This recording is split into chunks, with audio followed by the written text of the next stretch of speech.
હાય સોના. હાય દીવાન કી દીવાની. તમને ખબર છે ને 30 એપ્રિલના સ્પેશિયલ ડે છે, તને યાદ તો છે?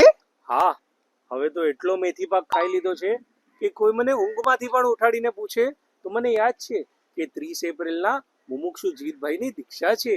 દીવું, મારો બર્થડે છે 30 ના, તને યાદ પણ નથી? તે કઈ સરપ્રાઈઝ પ્લાન કર્યું છે કે નહીં? હા બાબુ, આપણે બંને ભેગા સવારે દીક્ષા જોવા જશું.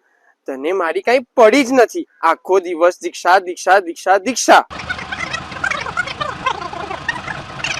બસ, બંથા અનુપમાની ચોથી ભત્રીજી.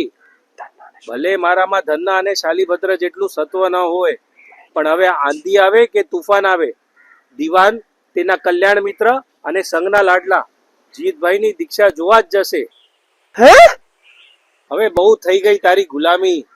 આપવા દે હવે જીતભાઈને સંયમની સલામી.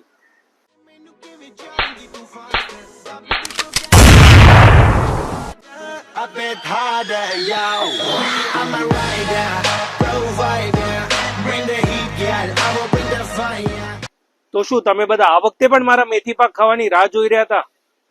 અરે, જિંદગીની થપાટ તો તમને પડશે જો 30 એપ્રિલના તમે મુમુક્ષુ જીતભાઈની દીક્ષામાં નહીં આવો અને એમાંથી કાંઈ નહીં પામો તો.